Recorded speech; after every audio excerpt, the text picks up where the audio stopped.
El convento donde escondieron $9 millones vinculado al mayor escándalo de corrupción de los últimos tiempos en Argentina. En General Rodríguez, un municipio a 55 kilómetros al oeste de Buenos Aires, todos conocen el convento de los millones o el monasterio de López y sus bolsos millonarios.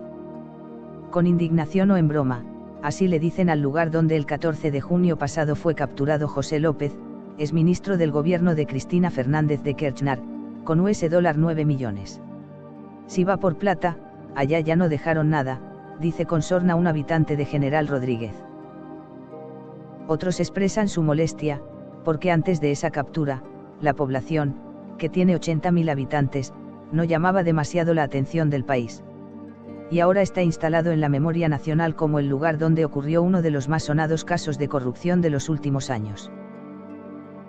Antes de ese día, Jesús Ojeda, el vecino más cercano del convento, transportaba pollos y con ese trabajo alimentaba a su familia. Y en el monasterio Nuestra Señora de Fátima vivían, en aparente tranquilidad, 4 monjas. Pero la calma no volvería a ser tal desde esa madrugada cuando Jesús vio a un hombre lanzar bolsos hacia el interior del convento y decidió llamar a la policía.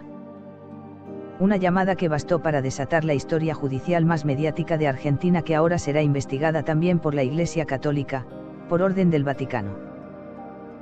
$9 millones en billetes de euros, pesos y yuans, monjas involucradas que se contradicen ante la justicia y que, luego se sabrá, no son monjas consagradas, el exfuncionario que comía escones mientras es detenido, y una bóveda en el convento hacen parte del surrealista caso que ha sido festín para la prensa. Todo, en un país que se polariza entre la K y la M, en alusión a Kirchner y Macri, y se debate entre las noticias de corrupción del gobierno anterior y la inflación y alzas de tarifas del nuevo. Una división social que ya se conoce como la grieta.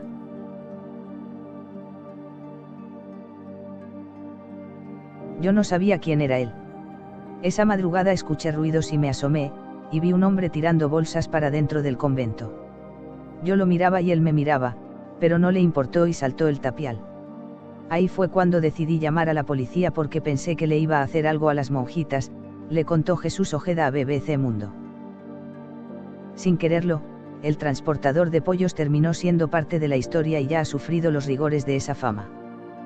Hace pocos días llegó mi sobrina llorando porque en redes sociales dijeron que me habían matado en una panadería por ser testigo del caso López, dijo el hombre que fue nombrado ciudadano ilustre de General Rodríguez.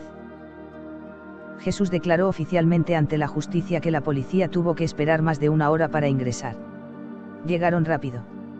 Yo me quedé esperando ahí con ellos, pero tocaban la bocina, la sirena y no les abrían el portón, contó.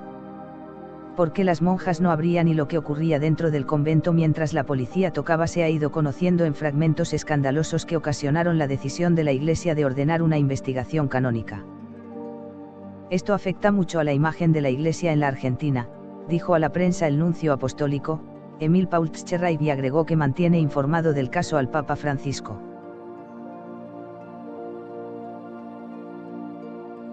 Cuando llegaron los periodistas, una de las monjas dijo que, ingenuamente, pensaron que las bolsas contenían una donación de comestibles y que ella abrió la puerta a López por orden de la superiora.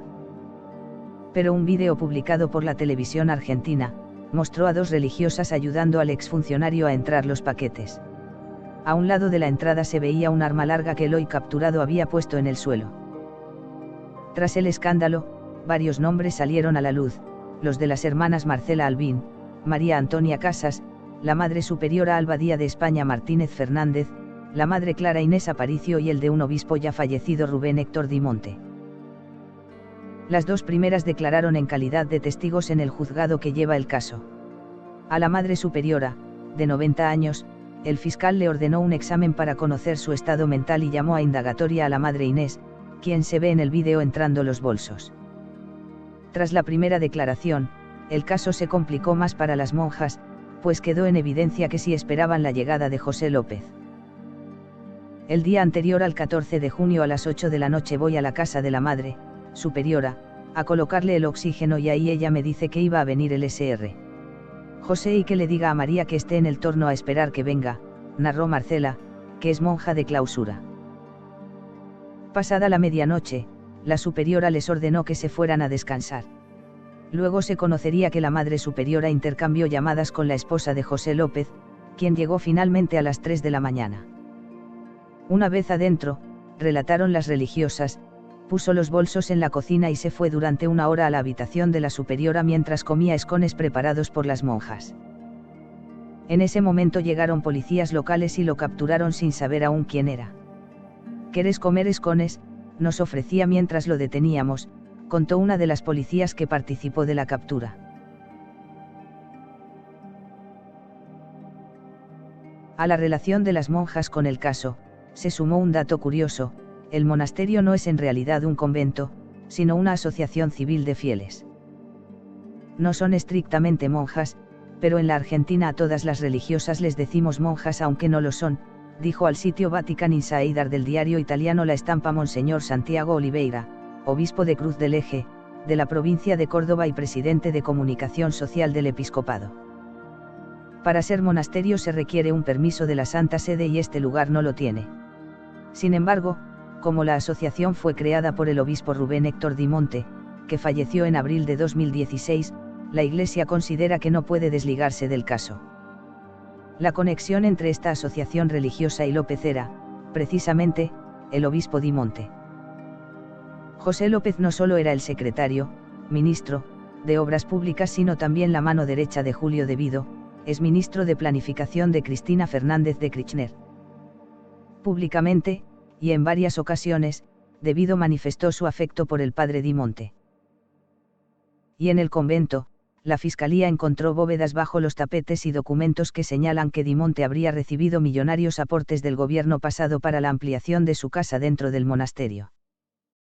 Por eso, el caso que puso a General Rodríguez en el mapa y a la Iglesia en el centro de la polémica, se ve lejos de terminar.